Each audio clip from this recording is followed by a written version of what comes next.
What's up, guys? Let me make sure everybody can hear okay. Can you hear me? Maybe we need to gain up this a little more. That sounds a little better. How's that? Coming in clear? How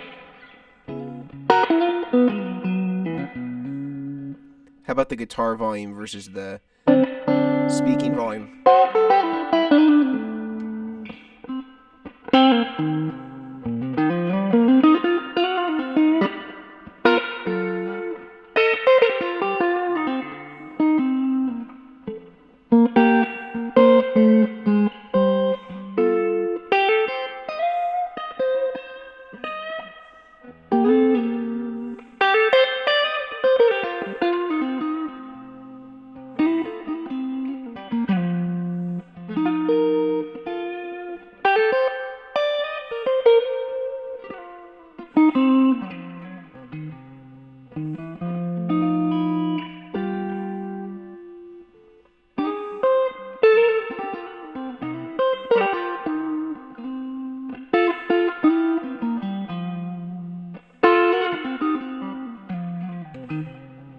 Cool.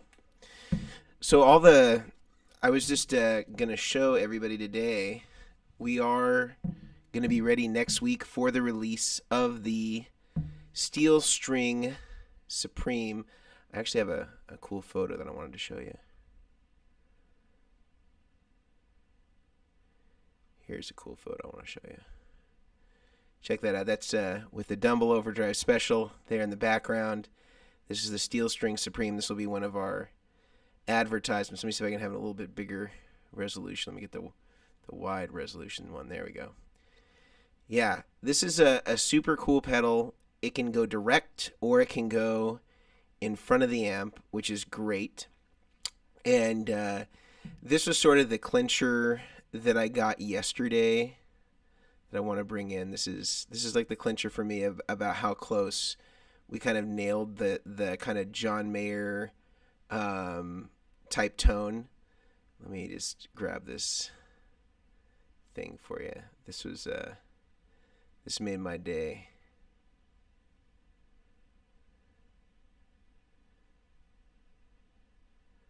Let's see what I do with this.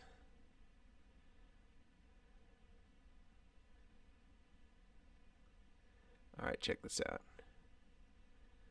All right, so this is from David Ryan Harris. And David Ryan Harris is one of John Mayer's longtime band members, and he just sent me this message saying, was just texting you to say that whatever signal chain you had going on in that Vultures riff in your story is probably the closest I've ever heard to John Mayer's. And as a guy that has played in John Mayer's band for like 15 years, that was pretty crazy. And this tone that he was talking about that I had sent to him and that he had seen on Instagram was of the pedal going direct, just like it is now. So literally the signal path is, I have just right in front of me, and I can take a picture of this and kind of throw it up for you. Let me just get a snapshot of what's going on here. And I'll airdrop it to myself so I can bring it in. I really should get a second camera for this this setup so you guys can see everything.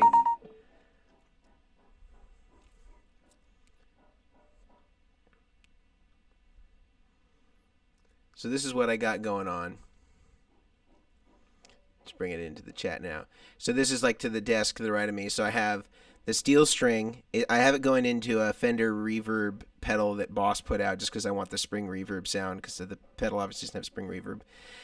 And the pedal is a solid state amplifier, so obviously it doesn't have a cabinet. So I'm just going into the Cab Zeus and using it on a vintage 30 open back setting. But the Cab Zeus is sort of irrelevant. You could use any sort of speaker simulation that you wanted that was digital, and that's kind of what I'm recommending that people do, whether it's Cab Zeus or Two Notes or whatever it is that you want.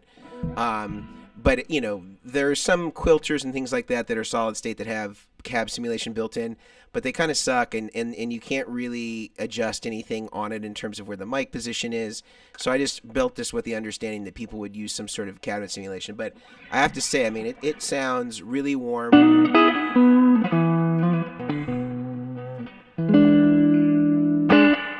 It sounds tubey and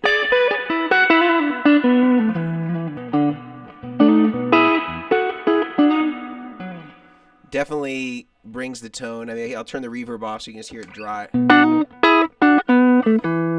little more gain on it.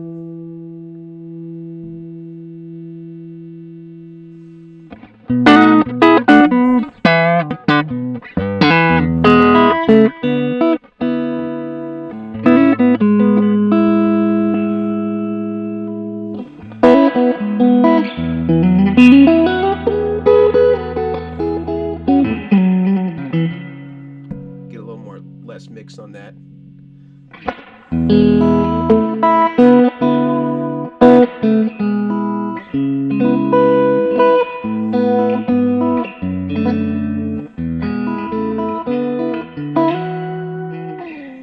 So definitely sounds great. Now, if you throw this through an amplifier, it gets 100 times better because you basically have your own preamp separate from the preamp and the amp. So it's kind of like you can go switchable preamps. There's so many things that you can do with this. You have, of course, the original steel string pedal in it, so you can, again, referencing for people that are just coming in.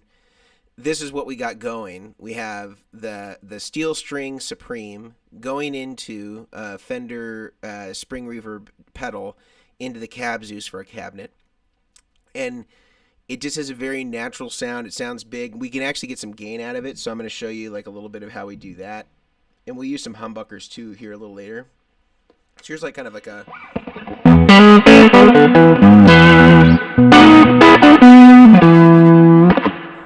clipping my input a little bit. Let me bring that down.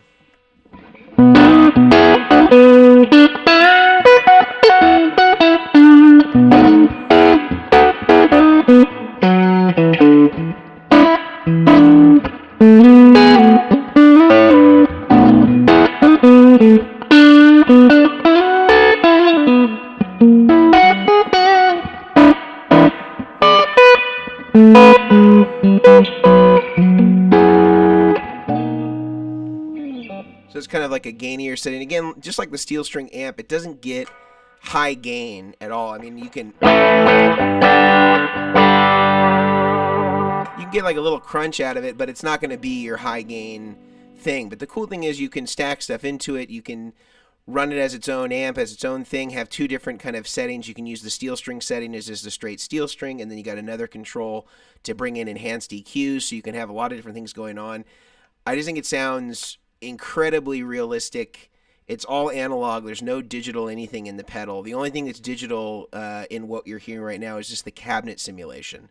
So otherwise, it's just straight up analog, just like you would find in a solid state amplifier.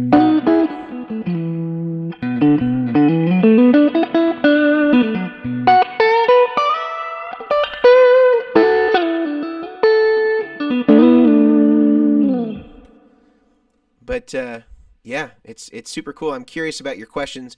We'll do it for pre-release for Patreons on Monday. So if you want to get it, we'll do it on Monday. We're working out a deal with Sweetwater right now where they may be the exclusive dealers of this for the first month. And they're going to take like our entire inventory that we have for the first run, like 500 pieces. So that's why I want to make sure that we get it to the Patreons who want it, so you can get the discount and the early access to the pedal before the launch with Sweetwater. So I just don't want to give away any inventory if that is something that you're going to want down the road. So just want to keep that in mind. I'll put the information up with Mejia in Patreon by this weekend, so people can make their decisions if they want. Yeah.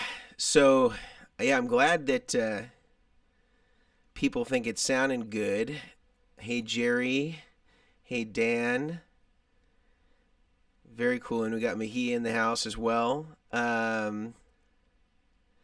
Yeah, and it still has the original, the bottom three knobs. If you're looking at it here, the bottom three knobs are exactly the same as the original steel string pedal. So if you're looking at the bottom three knobs and the foot switch on the left, that is the same steel string that we all know.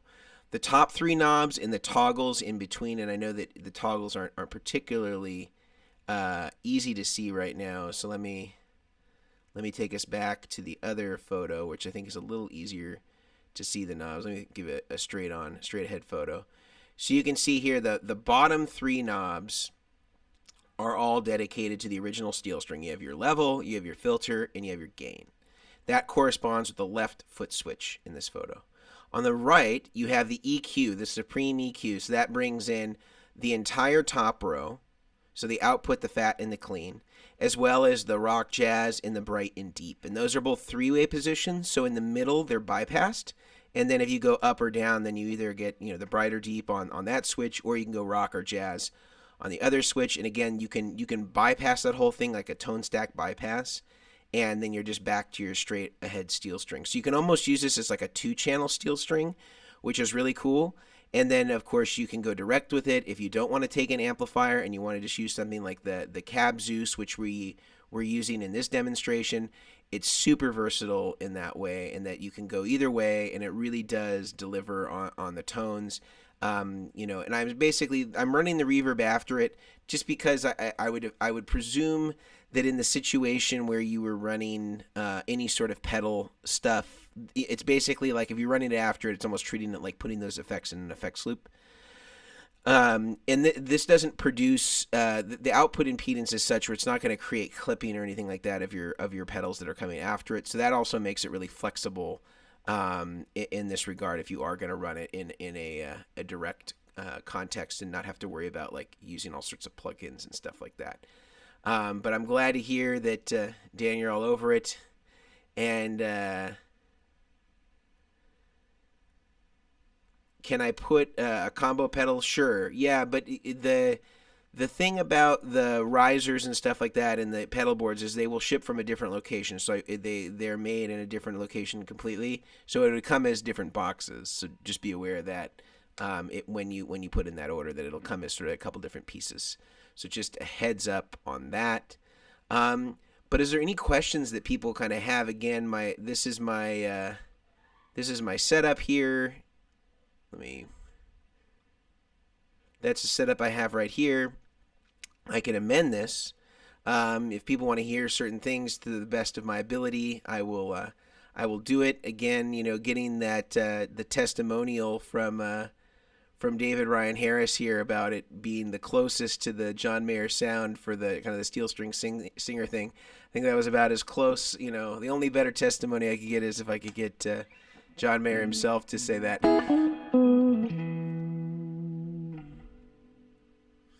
So I'm pleased. Yeah, so I'd like to hear with humbuckers too. Cool. Let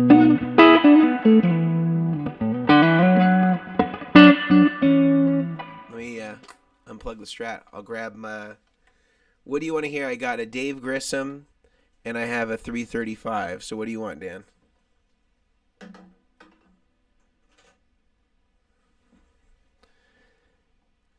And I'll grab that guitar and you can hear the difference.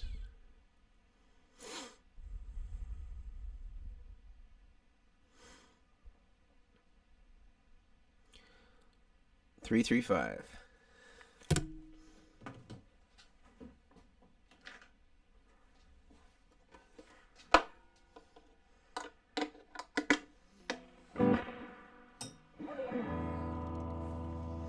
Let's see, I might need to adjust my levels slightly just because.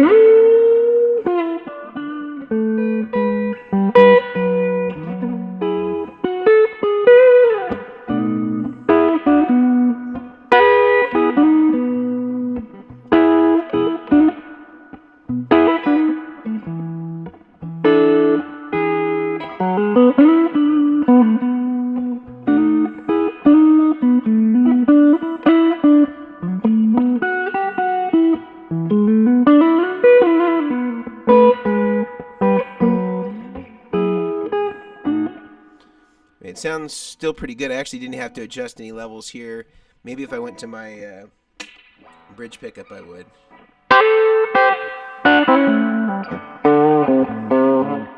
No, it seems like it's working okay.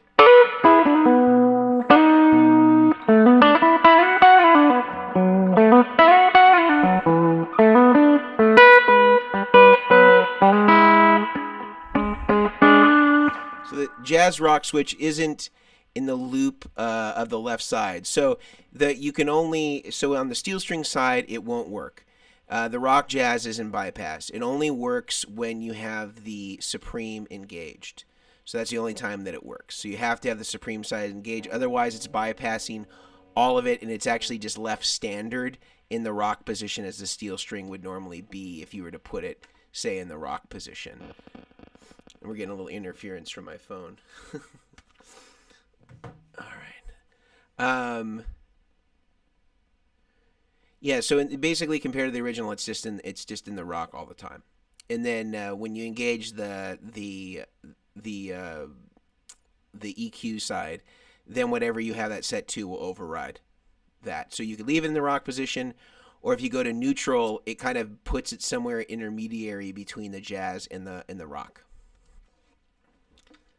Wait, and I'm answering Jerry's question here on that one.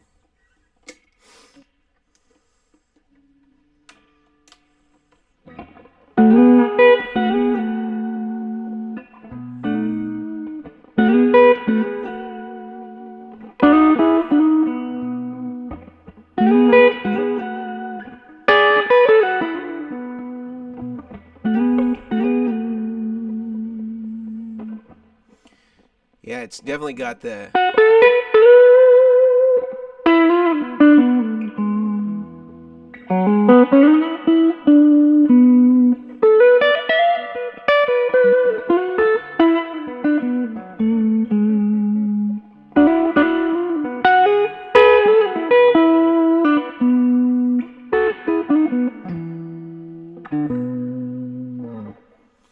Definitely still, it doesn't have the sterileness that a standard going direct would have, or even sometimes when you're going through the higher quality quilter stuff, there can still be like a directness to it. Now, granted, again, if you're coming in new and you haven't been watching, we are using a cabinet simulator, a speaker simulator, and I'm using the Cab Zeus for that just since it's so tiny, and that has a vintage 30 that I'm using for the simulation. That was sort of the closest to a G1265 that they have kind of in their preset arsenal. You can always, of course, override this with your own programming, but I was just trying to use stock things. How much dirt, he asks, can you get out of it? Well, let me adjust my levels here and see what we can do.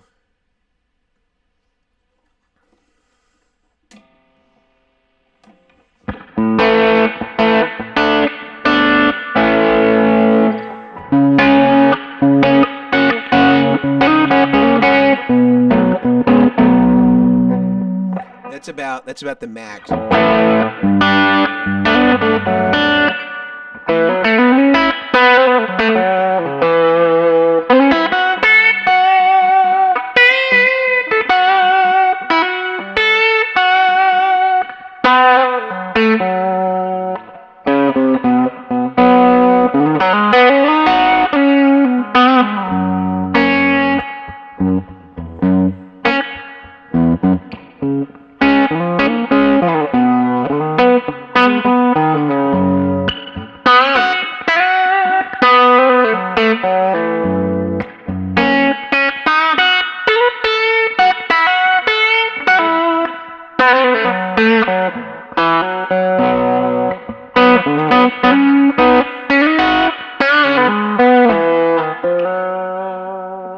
It's kind of about the most dirt you can get out of it. Again, steel string Singer amplifier is not that dirty. It's like a really optimized, fat, clean.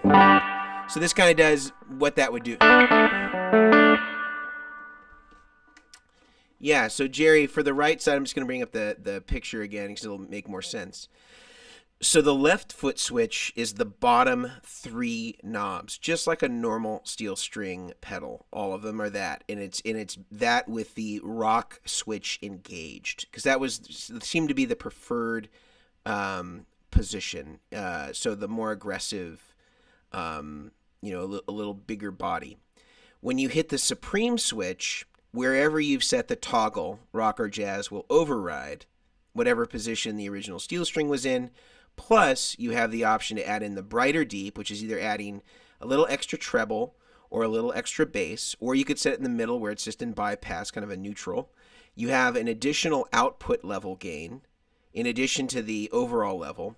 You have a fat control, so that's how much body the note has, and then a clean. So this blends in the clean, unaffected signal with the steel string and the EQ that you've set up. So you can blend that in. So all the way to the right will be full effect with the minimal amount of clean.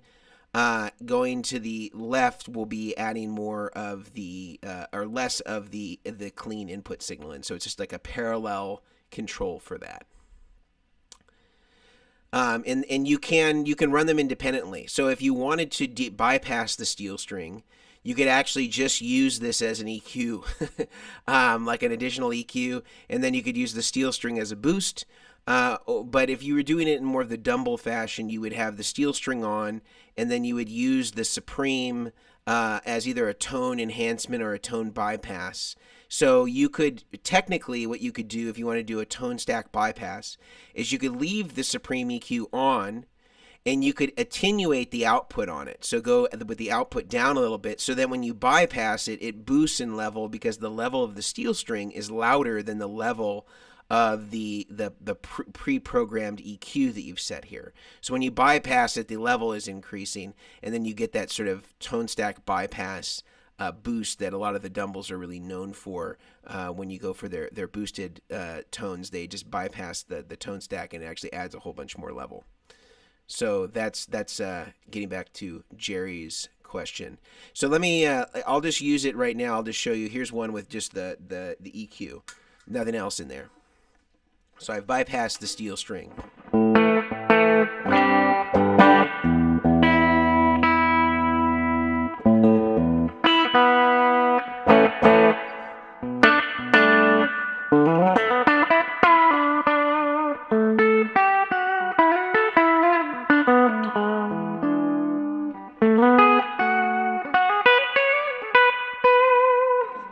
Doesn't sound as good. I would say that it would be more applicable if you're going to use it by itself through a tube amp, because when you bypass the steel string, you don't have the amplifier section part anymore.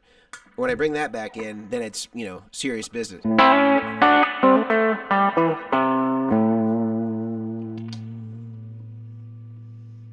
Give myself a little more level from the steel string.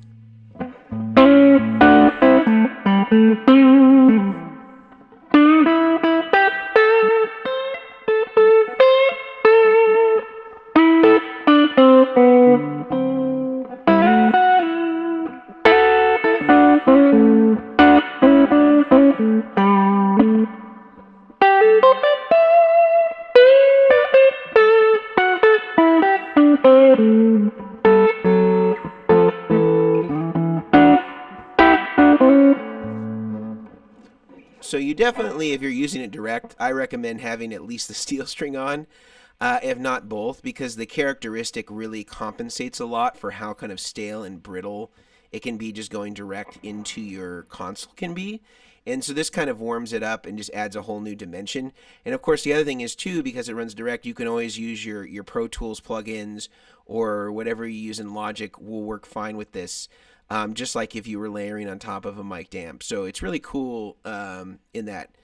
Yeah, let me run with the reverb off here.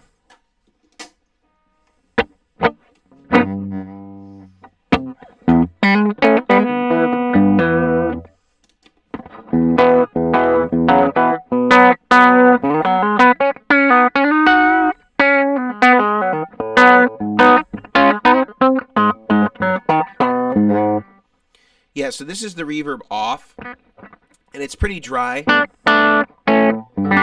because Because if you were hearing an amp in a room, typically you would get some aspect of the room to provide at least like a little bit of relief of reverb. So imagine right now this is like you listening to an amp with no reverb with your ear on the speaker, because that's essentially what you're getting. So it's not, I'd say, as realistic as hearing the amp, if this was an amp, hearing it in the room, just because, again, this is a direct microphone on a speaker simulation that you're hearing without any air in between.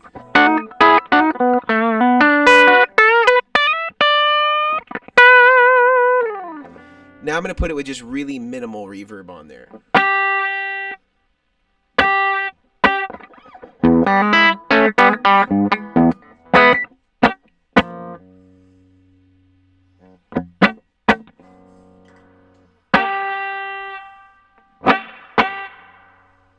Sorry, I can't see the lights from this position.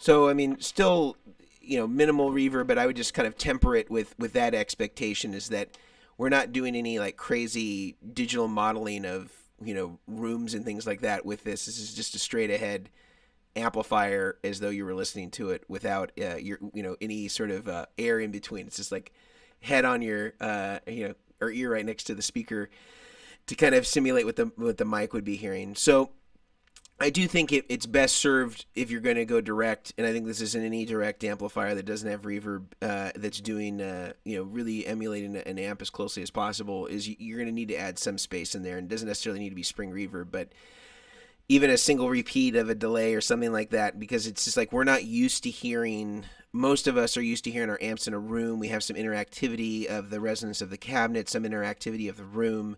We're not used to hearing ourselves close mic'd with our ear on the speaker, so it's just a little different thing. Just trying to hear it. Can you do something Clapton-y with that sound? Well, I think probably for Clapton-y, we'll need like a little more gain. Let me see if I have a pick, because I'm not playing with a pick right now, and I wouldn't say I'm a particularly skilled Clapton player.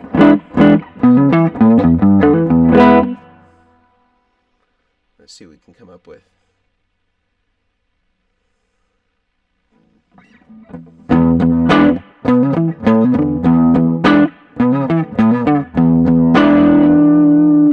Let's go a little more.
Terrible Eric Clapton impersonation. But I think that if you were going to really do Clapton appropriately, again, because this is a clean amplifier platform, basically, that we were kind of like goosing up, you would need something in front of it, a distortion pedal of some kind, which presumably if you're using this as your amplifier, you would have any number of distortion pedals before it. Because the thing I'm hearing just when I'm playing,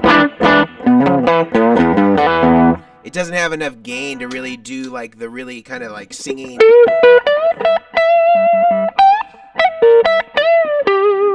It doesn't have enough gain for that stuff.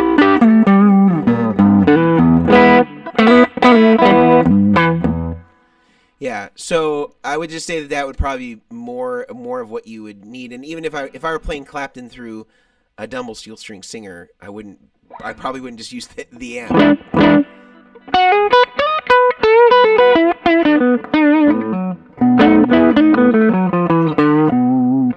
So I would say you probably would need that no matter what if you were going to do Clapton through the actual amp itself if you had it.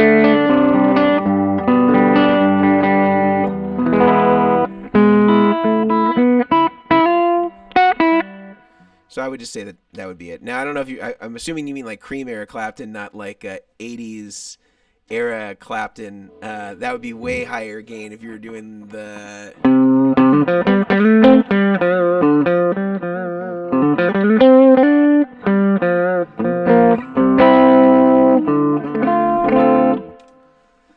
Yeah, trying to hear that fundamental sound, which I can't. Yeah, I think the fundamental sound is there. I mean, I can grab a fuzz face if you want me to grab one, and we can go to town and see what happens. I'll grab one real quick and just see if we can see if we can get there.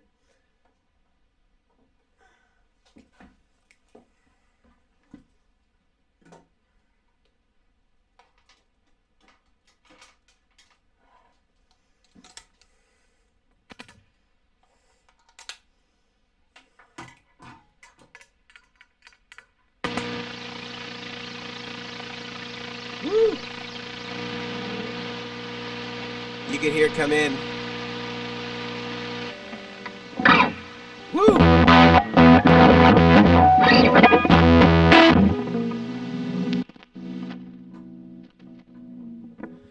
It's an.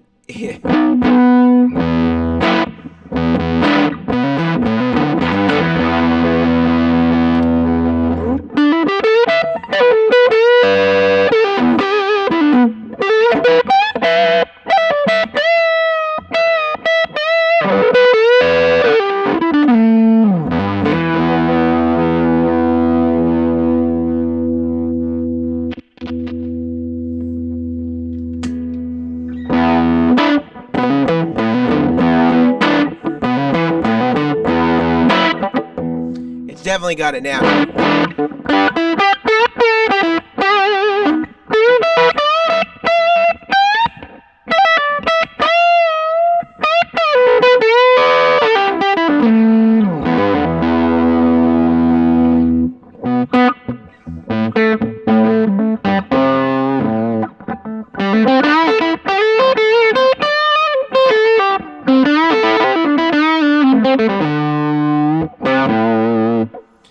Definitely, I mean, in this should be said that a lot of times a fuzz face will sound like garbage through any sort of direct amplifier because the impedance is so low.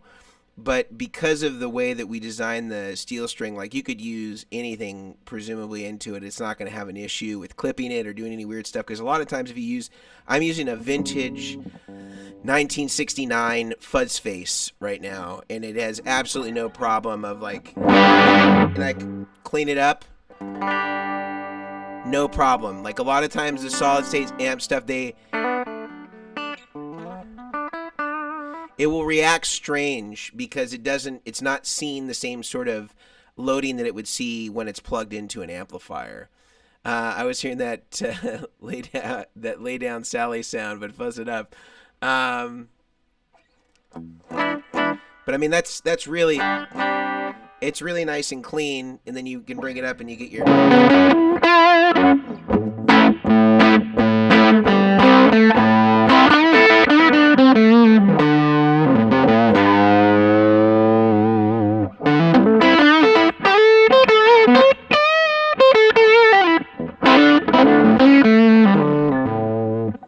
So I mean, it does it in spades.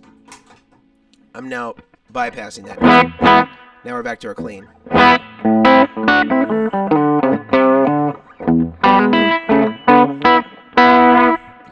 So anyway, that is the Steel String Supreme, and we heard it through 335 with Eric Clapton's ugly stepbrother, Derek Clapton. Being me this time, just a really gnarly interpretation. But I think at least you get the vibe, despite the playing, that it has it has the ability to be able to make it totally workable with other stuff. And I mean, the fuzz is the most sensitive stuff out there. Still gets full range of cleans when you roll it down, and still gets the nice dirty when you bring it up. It doesn't create any sort of weird impedance issues like a lot of solid state stuff will. And again, we're just using it direct. When you use it through an amplifier, it's like a whole nother thing. Like, it's a million times better. It sounds really good for this, but if you use it through a regular amplifier, it's just even better than that. So I just recommend highly using it on your pedal board as just a normal thing. But if you need to go this way, it's not going to be like this huge compromise where you have this sterile, brutal, like just total garbage sound that's direct. Yeah, so in that context, you have so the only thing that's after the steel string is the reverb. And the only reason why is that because the way that the output of that is designed, the reverb can totally take any of the output level of this thing, and it's kind of treating it like you would a reverb section in an amplifier. So typically the reverb section would come after everything, and so that's why I have the reverb positioned after it. So I'd put delays and reverbs after it, but I would definitely put all of the other items in front of it. You just want to make sure that the delays and reverbs that you use can accept some semblance of line level, because once they go into the Cab Zeus or whatever you're using, they're going to be converted to a balanced output. But these actually, most of them now can actually even take unbalanced signals with no issue, even at instrument level, and then just convert them. So it's really not an issue. I would just suggest putting it last, because if you think about it, again, the signal chain of the amplifier, the reverb comes after the preamp section, and is in the power amp side. So this is working with that in mind. So I would say put it after. You could put it before, but I don't think it's optimal, because you don't get the advantages of kind of treating all the other effects as though they're hitting the amp like this, and then they're going into the reverb and delay after. So that's how I would do it if I were doing it.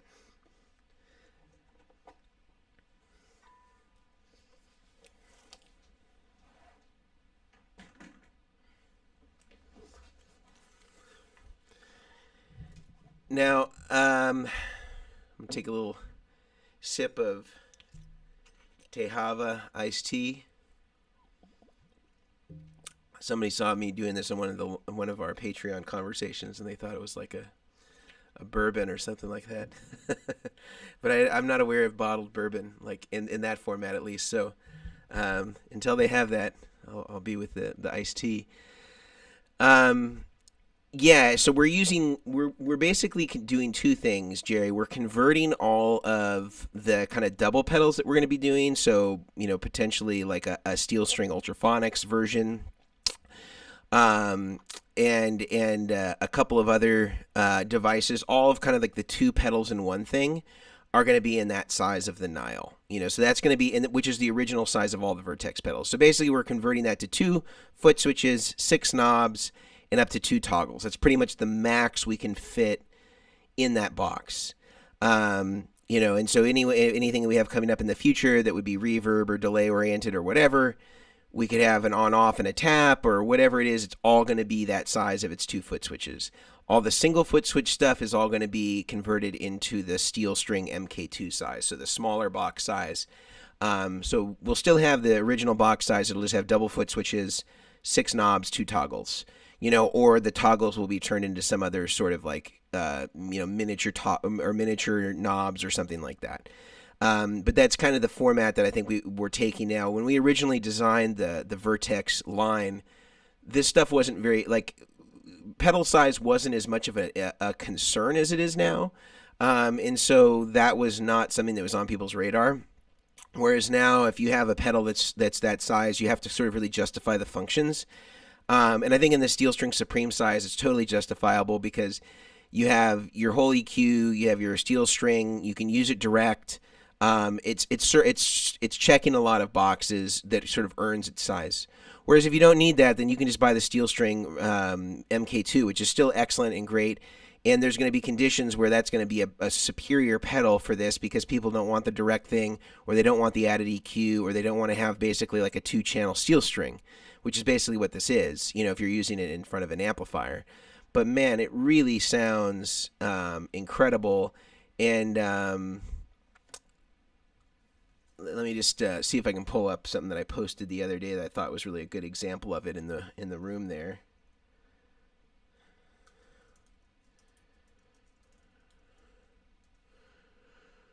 Let's see. See if I can get this to come in.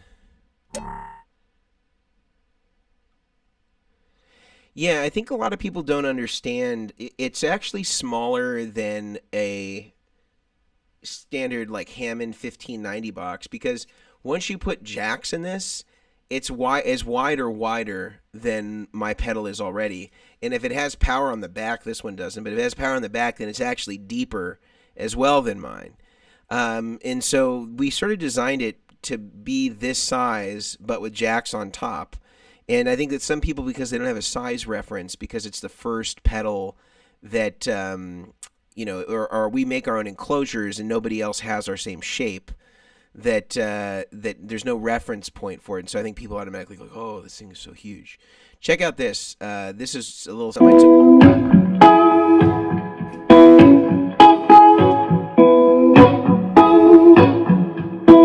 This was at the studio.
Yeah, I mean, let me get this back here.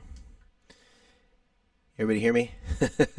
It seemed like I cut myself out for a second, so I just want to make sure that's working. So that was Tim Marco, and that was going with the Steel String Supreme. Again, not the way that we were doing today. The way we were doing it today was just direct, as I've got shown here. We just got the steel string into the Fender Reverb, and then into the Cab Zeus for our speaker.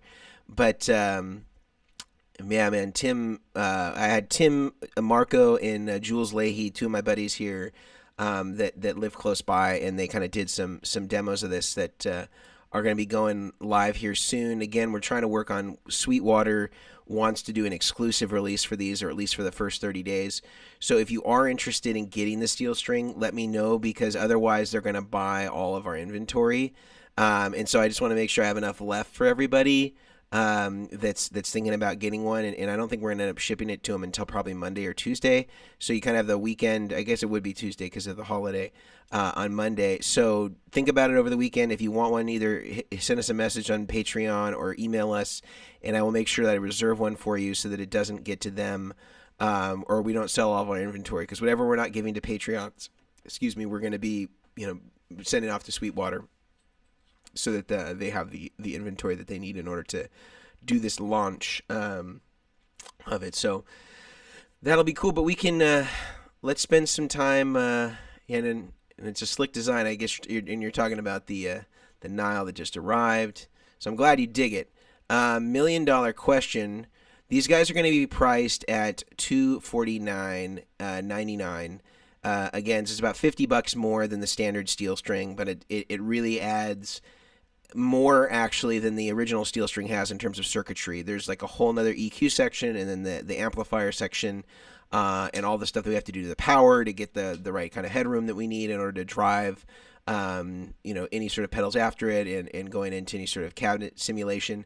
and to build up the input so that we can have something like a vintage fuzz face hitting it, and it doesn't affect the way that the fuzz face reacts. It thinks it's hitting an amplifier as far as the fuzz face is concerned. So it'll be $249. All designed and built in LA, in the beautiful smoggy San Fernando Valley in Van Nuys. And yeah, it's heavy duty, same enclosure. We've for the normal size Vertex stuff, 2-foot switches, 6 knobs, lifetime warranty, just like we do with everything.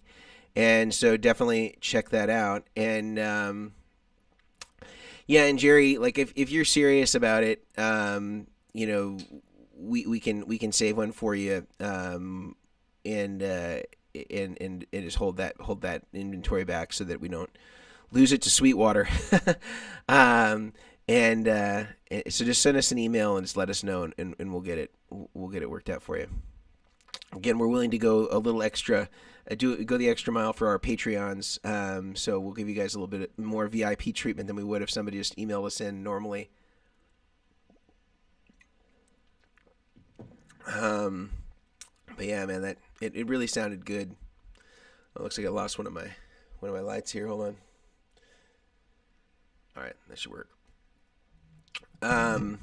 Any questions? We got about 15 minutes more, and the Patreon, Patreon discount works for this.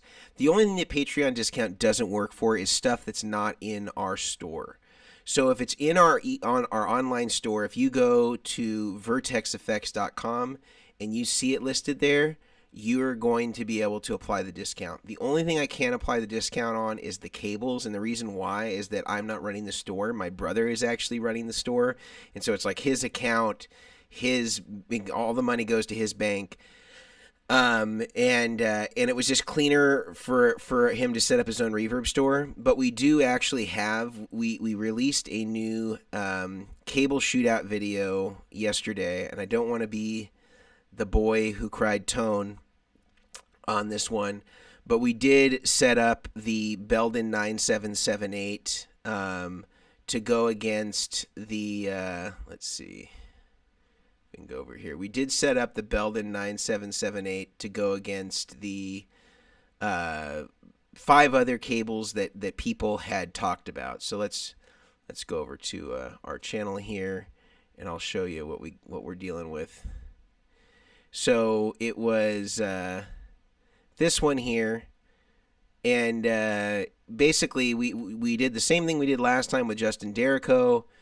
We shot out cables. We did what we needed to do in order to create a as close and as competitive of a cable shootout as we could.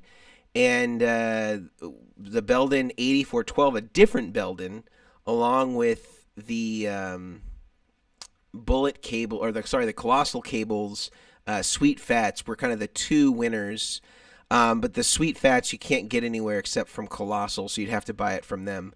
Whereas the 8412 is something that is, fairly common, not too expensive.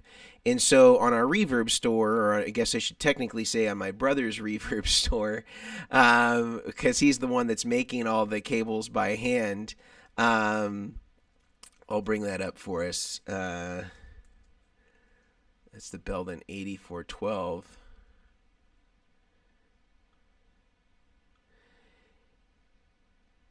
And Jerry, if you ordered without a discount, just send us an email, and I'll basically give you like a double discount on the Steel String Supreme.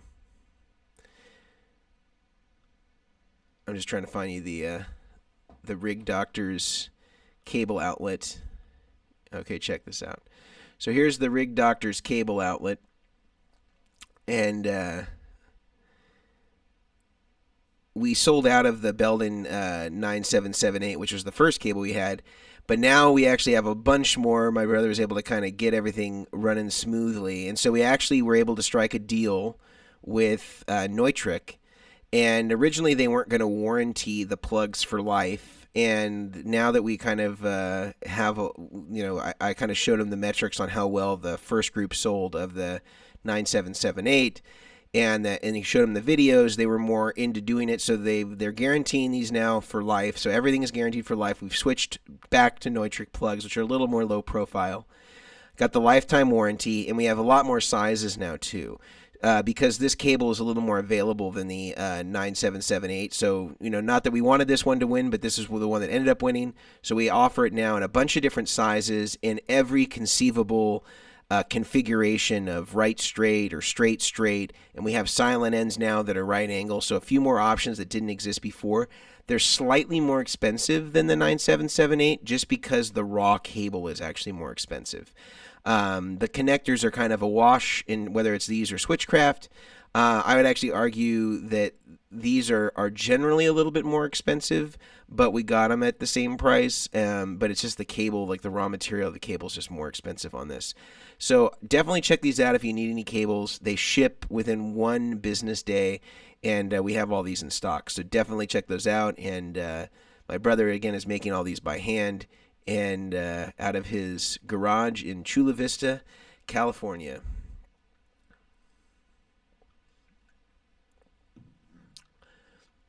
Yeah, I watched it last night, and the Cornish cable was a much better sound. I could hear the difference greatly. Yeah, and it's funny. I mean, Pete Cornish doesn't say what it is on his website, or he doesn't make any mention of it. But I went into great detail with this with a friend of mine named Roman. He has a company called Schnobeltone, and they've been a long time kind of YouTube demo guys. And he was the one that actually was the first guy I saw kind of openly talking about it. But he took apart one and saw that it was Belden 9778. Or sorry, 8412. And it's a cool cable. I mean, it's got a ton of capacitance, so you would never, ever think that would be a cable that people would want for guitar. But certainly on the input cable, it's really good. I wouldn't use it anywhere else on the pedal board, but on the input cable, it seems that by and large on these cable shootouts, and Justin Derrico is the only one I filmed, but I'd done a bunch more of these with people here in the same context as we did with Justin. And pretty consistently, people choose the higher capacitance cables, not the really ultra low capacitance cables that everybody thinks would be so great.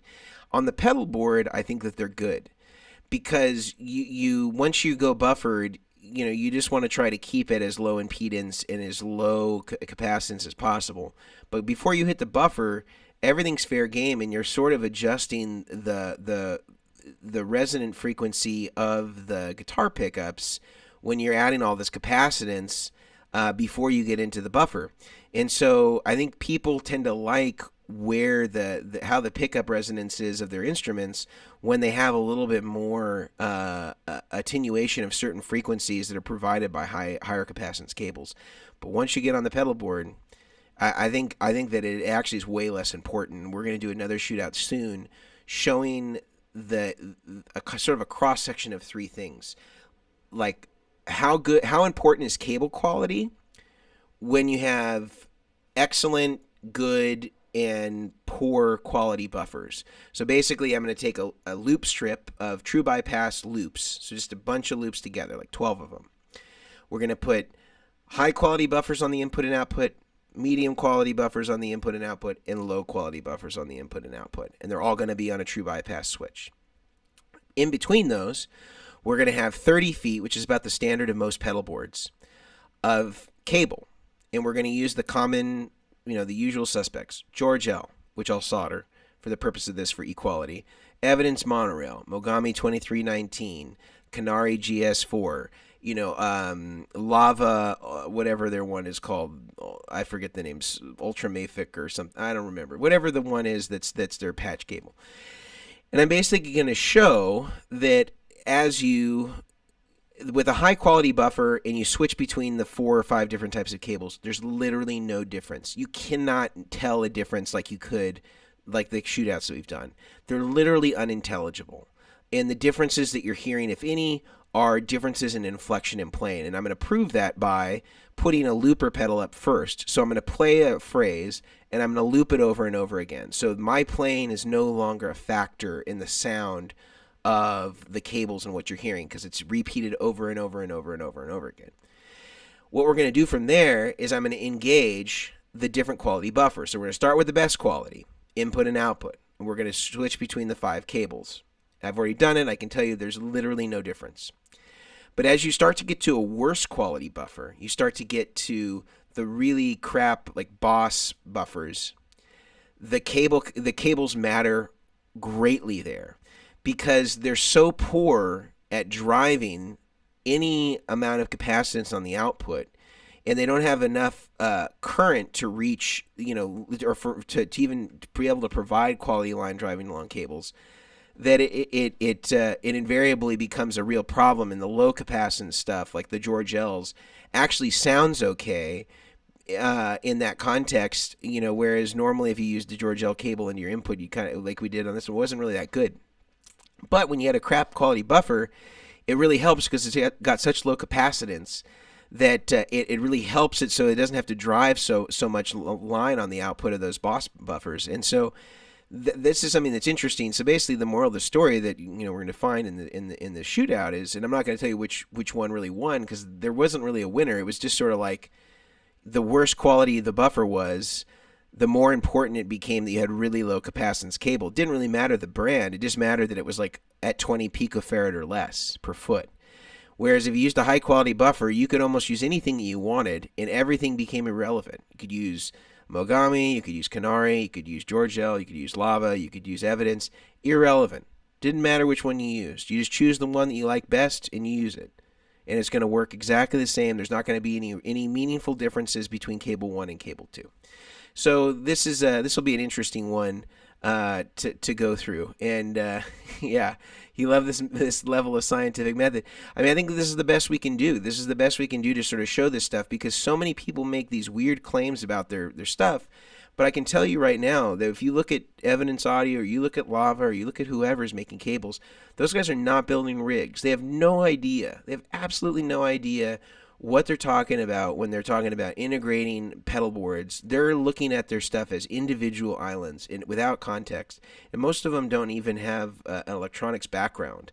And not that that's critical, but they're not willing to admit the things that they don't know. And they'll make claims like you have to break in their cables for 40 hours for the electrons to settle. And like, it's just total BS. It's absolutely total BS. And I get it, man. There's, these guys are trying to make a living. They want to create differentiators.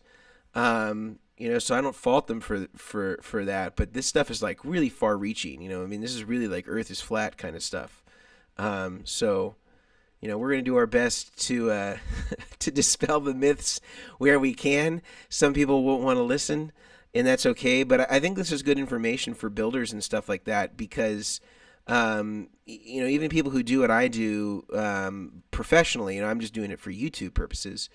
People who do what I do professionally, I think a lot of them don't have the time to actually go and research this stuff because they're so backlogged with people that they have to get pedal boards out for that it's hard for them to just sit down and like really do these tests and be like, wow, yeah, like it doesn't matter whether I use Evidence Monorail or that I use, Lava whatever, or I use Mogami. The big thing that this told me is that, yeah, like if you use a nice quality buffer, you can get away with murder on the quality of the cable as long as it's below a certain capacitance, and as long as you did that, you were fine. It didn't matter what you used. And so I like the Mogami cable because I think it's the easiest to work with, and so that's kind of what it proved for me is that I don't have to be as strict about what I use. If somebody has something else they want to use, we could use it.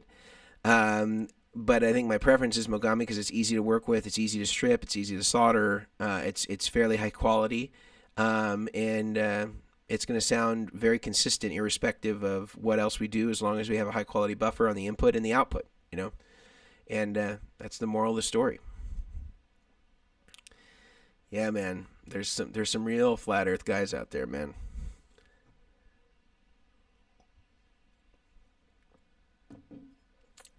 There's conventions and everything.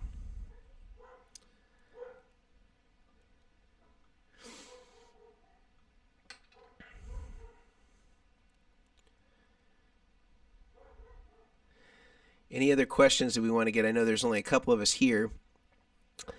Again, if you're coming to this new, We were earlier in the video looking at the new Steel String Supreme. We were running it with a Cab Zeus and a Fender reverb pedal, and going directly into my Apollo Twin.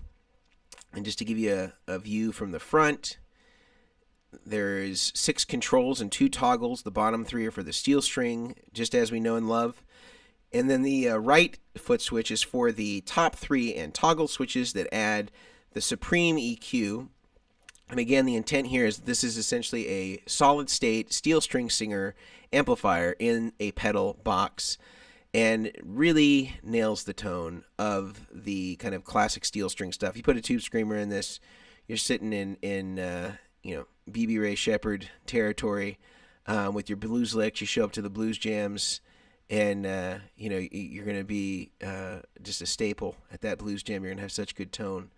You're just going to stay up at on stage all night. They're not going to be able to get you off. That's a guarantee. That'll be on the box.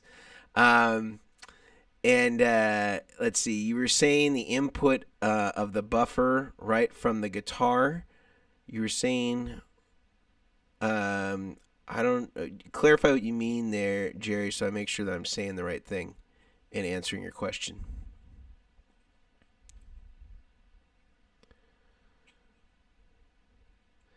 Let me give you a couple other angles. This will be the back of the pedal. Right there. So you got your 9-volt DC, you got your input and output. Excuse me, and here's the little side view. Got the updated Vertex logo. So that's all looking good. Here's a little picture against a guitar.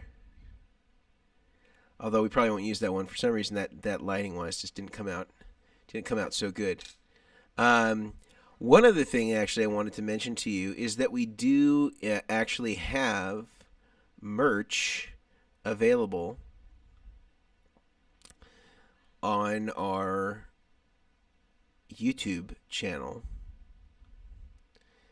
And I actually have some pretty funny ones that are available for people that are into the whole pedal board thing. Let's see if we can check it out on Teespring.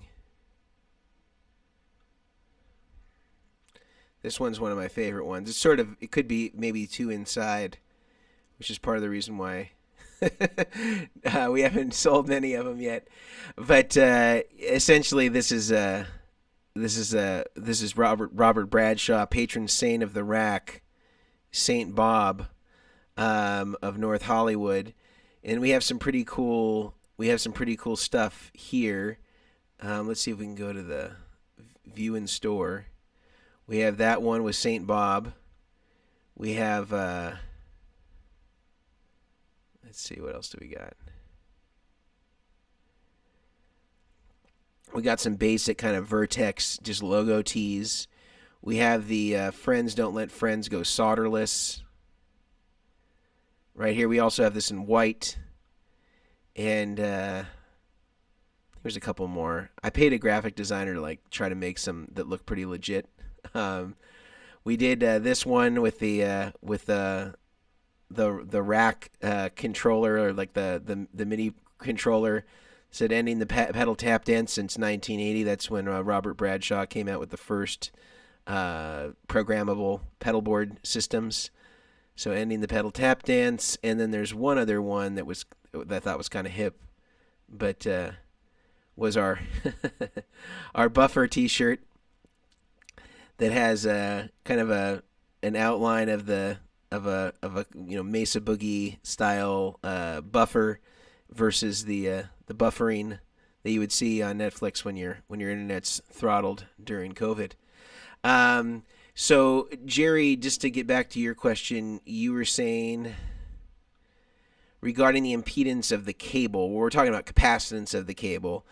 And did you notice a difference coming out of the buffer into the amp? So if you have an input and output buffer, as I recommend, that won't matter either, because you have a buffer going in, so the first cable in will matter because there's no buffer before that. It's just the guitar that's driving that cable. That's why that has the most difference sonically.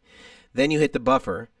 After that, everything is converted to low impedance. You got your low, hopefully something around 100 ohms, really low impedance, and then you put another cable at the end. You have an output buffer at the end that's driving that cable all the way back. So cables don't matter if you have high quality input and output buffers. And I don't mean one pedal input output. I mean, like, you have an input buffer which has an input output, and then you have an output buffer that has an input output. So there's two separate buffers, one at the very beginning, one at the very end. The one in the very beginning takes care of the pickup loading, converts the signal to low impedance. The one at the end is more of a line driver. The input impedance isn't so critical there, and that's driving the long line back to the amplifier. That cable becomes irrelevant. The stuff on the pedal board becomes irrelevant. The only cable that's really being seen in terms of its capacitive load is the one coming from the guitar into the pedal board, because there is no conditioning on that. That's just the guitar is driving that line. The pickups are driving that line into the pedal board. The only time that wouldn't matter is if you had an active preamp on board your guitar, which is basically putting a buffer in the guitar. And that would be the only difference. So I hope that answered that. But guys, it was great talking to you. It was wonderful to show you what I had going on with the Steel String Supreme. I appreciate you tolerating my lack of professional playing, and I promise as restrictions lighten up here in California, we'll be able to feature some more artists that are more talented musicians than I am. But I think you still got the vibe of what we're going for. And again, today was just direct. We'll do another one a little later where you can hear it through an amp, and it's just, everything's better through a tube amp. But I think we have a really passable sound here that sounds pretty dang good. And I was comparing it to the Quilters and all that stuff. And Quilters need to have AC mains and all that stuff. This takes 9 volts. It really does the trick. So I hope you guys enjoyed it. I hope that a couple of you want to check out the Steel String Supreme. And even with your discount, remember the same return policy applies. You got 30 days. So if you don't like it, you get it. And you're like, you know what, Mason just wasn't right about this. Don't dig it. You still have 30 days to return any of that stuff. I could use some outro music. All right. Thanks for showing us the SSS. Yeah, shoot us an email if you're interested in one, and we'll get you guys set up. I'm so glad that you guys dig it. Thanks, Jerry. All right, let me grab the Strat. It's a little closer to me so I don't have to unplug.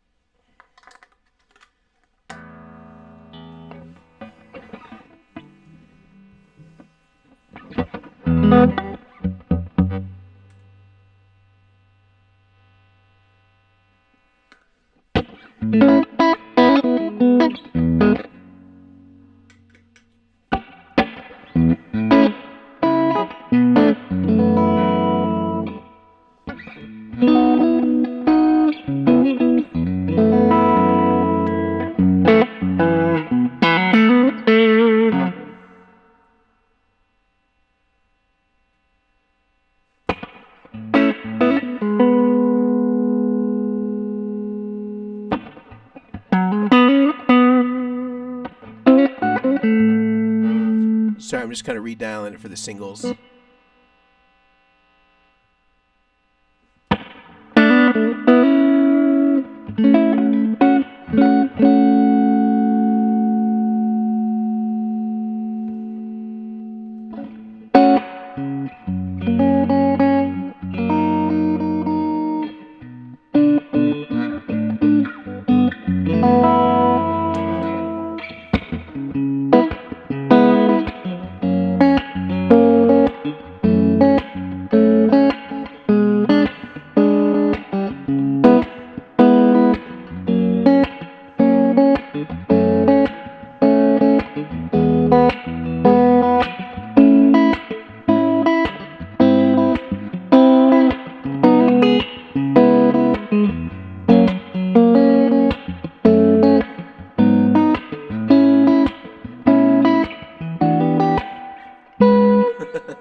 I thought I had it.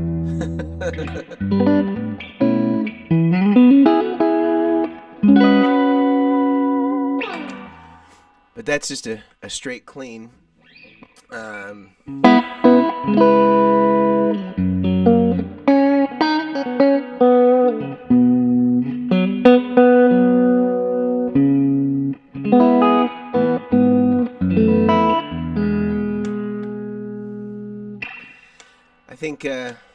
think it's definitely a great. That's neck pickup. Like it still has that hollowness on the top, like.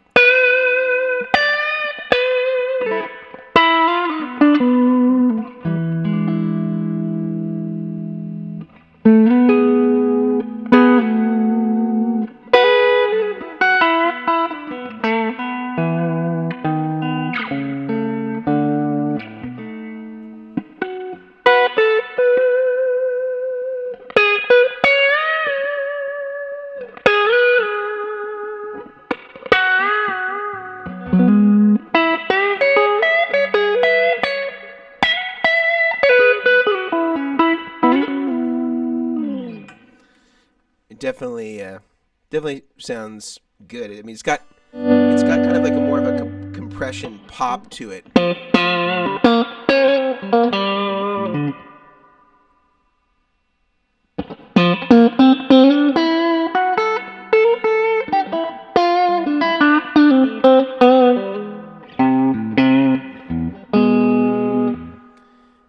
Anyway, I hope you guys dig it.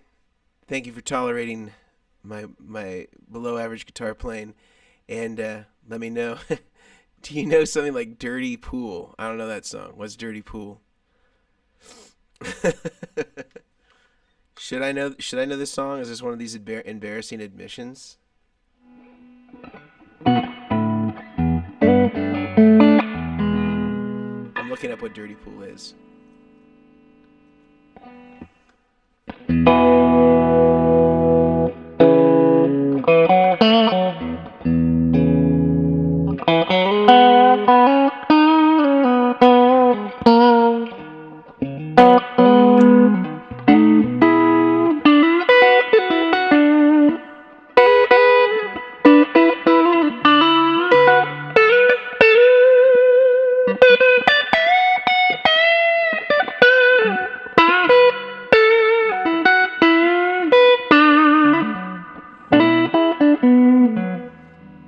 To remember which one Dirty Pool is.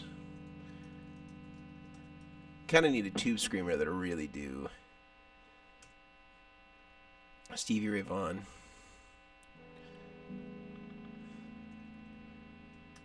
It's on Texas Flood, huh?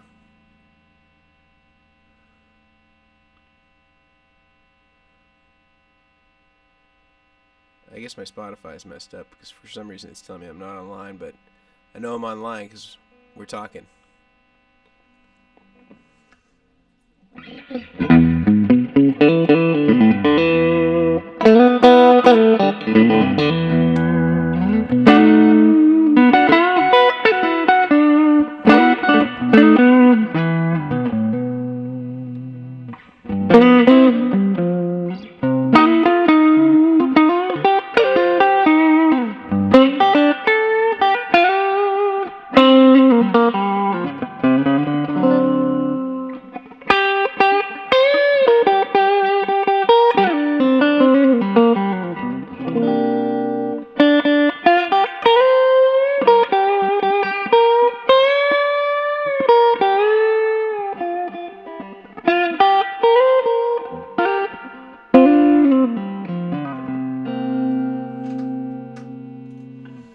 I don't see Dirty Pool for whatever reason. Spotify's not into it. Dirty Pool. Not into it, I guess. Can't get it to play.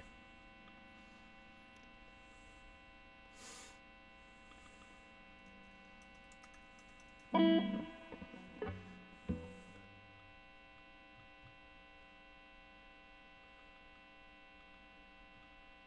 don't get it. I don't know why it won't let me search for anything. Maybe Spotify's messed up. But yeah, I mean it can do like that.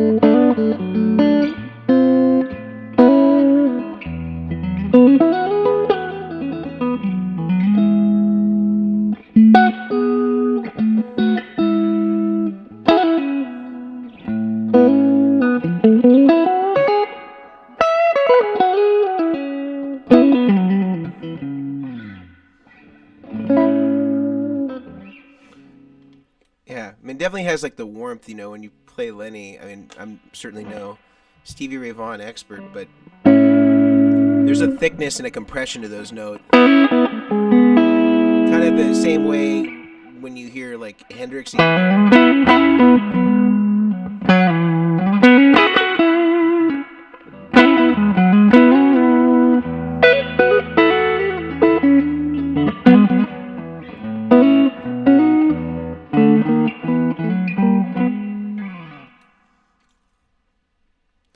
Yeah, sorry. I guess Spotify is just not digging it. I can't figure out Dirty Pool. I'll learn it for next time. Thanks, guys. See you later.